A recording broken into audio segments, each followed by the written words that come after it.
Républicains et Citoyens. La parole est à Françoise Descamps-Cronier.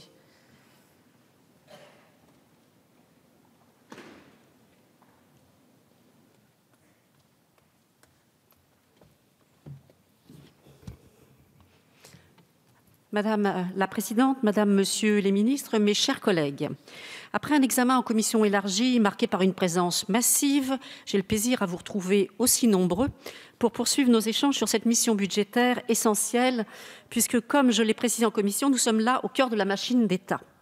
Pendant que certains se plaisent à parler d'autorité de l'État, encore faut-il garantir que l'outil central fonctionne bien. Et cette mission y contribue particulièrement.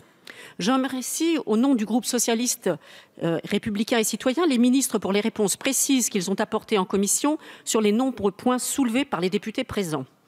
Plus spécifiquement, sur le sujet de la fonction publique, je tiens également à saluer l'apport en commission et de la part du gouvernement des dispositions issues de la négociation dite PPCR, parcours professionnel, carrière, rémunération. Elle représente plusieurs points d'indice et de progression en salaire pour nos agents de la fonction publique. Comme Madame la Ministre l'a précisé en commission, nous répondons là à une attente qui s'exprimait depuis plusieurs années et à laquelle le gel du point d'indice ne nous permettait pas de répondre. Ces sujets avaient en partie alimenté les débats lors de l'examen le mois dernier du projet de loi relatif à la déontologie, aux droits et obligations des fonctionnaires. Pour des raisons de calendrier et en raison de la nature financière de plusieurs de ces dispositions, elles n'avaient pas pu être reprises à ce moment-là, mais vous nous aviez assuré, Madame la Ministre, que vous reviendriez les présenter devant la représentation nationale et vous avez tenu cet engagement. Parmi les dispositions introduites en commission, il y a également la mise en place d'un nouvel outil managérial pour les 3 versants de la fonction publique à la place des dispositifs actuels de reconnaissance de valeur professionnelle qui n'étaient ni efficients ni justes. Avec bientôt, je l'espère, l'entrée en vigueur des dispositions de la future loi déontologie que j'ai déjà évoquée, les administrations locales seront mieux outillées qu'aujourd'hui pour la gestion de leurs ressources humaines au bénéfice des agents territoriaux.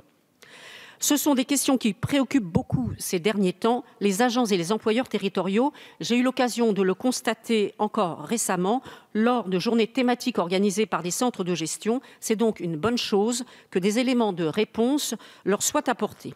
Mieux formés, mieux préparés, mieux accompagnés, les agents du service public pourront poursuivre leur action de service public au service de l'intérêt général dans un contexte institutionnel, légal et technique en forte évolution et qui demande donc des compétences toujours plus pointues et de qualité.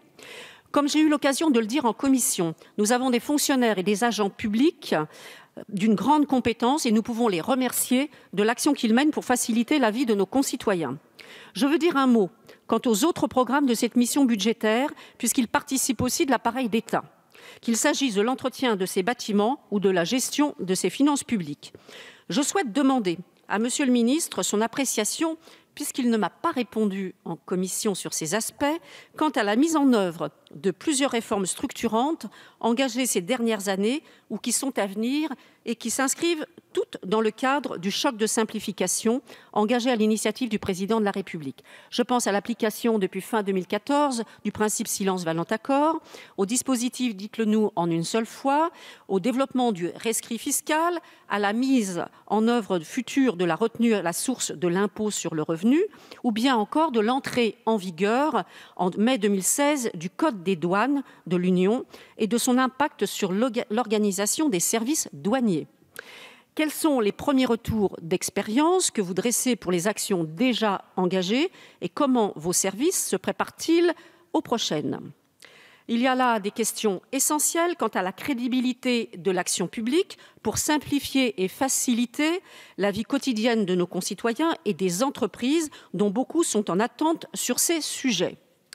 Avec un budget globalement en baisse et donc inscrit dans la perspective du redressement des finances publiques, une affirmation forte des priorités comme l'apprentissage pour la fonction publique, une poursuite, voire même une amplification des réformes portées par les services et directions centrales concernés par cette mission budgétaire, le groupe socialiste estime que ce budget est fidèle aux orientations définies et soutenues par la majorité et nous voterons donc, Madame, Monsieur le Ministre, ces crédits.